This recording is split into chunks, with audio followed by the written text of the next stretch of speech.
Olá, meus amigos. Prestem atenção neste mistério, mas principalmente na revelação do mistério. No livro de Apocalipse, no capítulo 3 e no versículo 21, o Senhor Deus fez a seguinte afirmação: ao vencedor, eu lhe concederei que se assente comigo no meu trono. A pergunta que se levanta é: quem pode se tornar este vencedor? Quem pode derrotar as potestades? Quem pode derrotar Satanás e vencer a morte? Vamos ver? Livro de 1 Coríntios, capítulo 15, versículos 24 e 26, afirmou exatamente Paulo: depois virá o fim, quando Cristo tiver entregado o reino a Deus, ao Pai, e quando houver aniquilado todo império e toda potestade e força, porque convém que ele reine até que haja posto a todos os inimigos debaixo dos seus pés. Ora, o último inimigo a ser aniquilado é a morte. Diz as Escrituras Sagradas que o único vencedor é Cristo. O único que pode derrotar os principados e potestades é Cristo. O único que pode aniquilar com a morte é Cristo.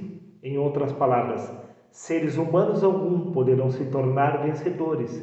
Isso significa que os seres humanos não podem alcançar a salvação.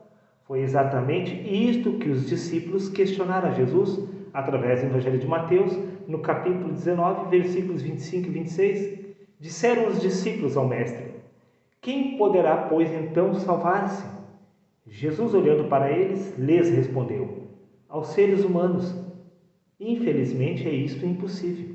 Porém, para Cristo, todas as coisas são possíveis.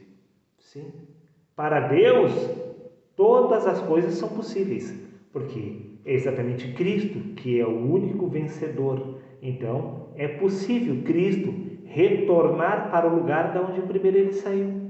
Cristo pode voltar a assentar no trono junto com o Pai. Mas os seres humanos não podem derrotar coisa alguma.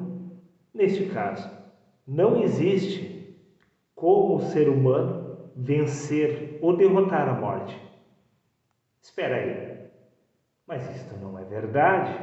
Veja o que consta no livro de Colossenses, no capítulo 3, versículo 1, aonde disse Paulo: portanto, visto que fostes ressuscitados com Cristo, os apóstolos derrotaram a morte, assim como Jesus.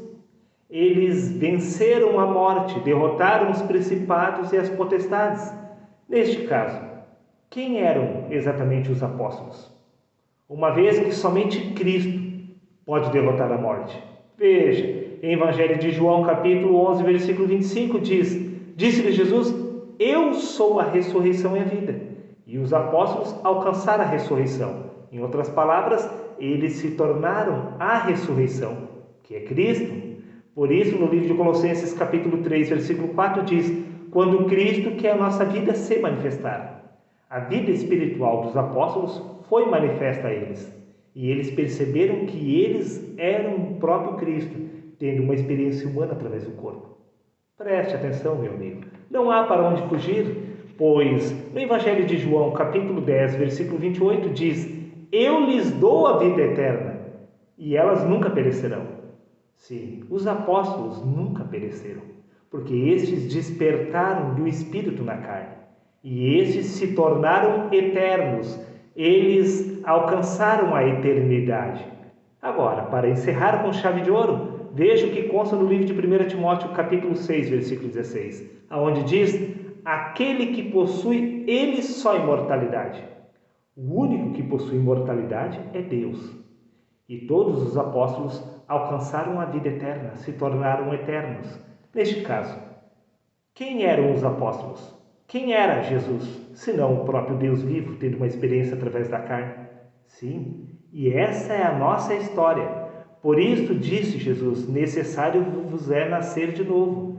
Aquele que nasceu da carne é apenas carne, mas o que nasce do Espírito se torna este Espírito de Cristo, o Espírito do Deus vivo, pois foi este Espírito que se fez carne. Toda a carne é Deus em manifestação, aguardando apenas o despertar da verdadeira identidade. Repito para encerrar. Evangelho de João, capítulo 10, versículo 28. Eu lhes dou a vida eterna, e eles nunca perecerão. Você pode receber a vida eterna, e quando você receber a vida eterna, você irá se tornar o próprio Deus, pois Deus é o único que possui imortalidade. Se você vier adquirir a imortalidade, é porque você já despertou da sua verdadeira identidade, que é a identidade de Deus, pois foi o Verbo que se fez carne. Está dado o recado, reflita com extrema atenção, meu amigo.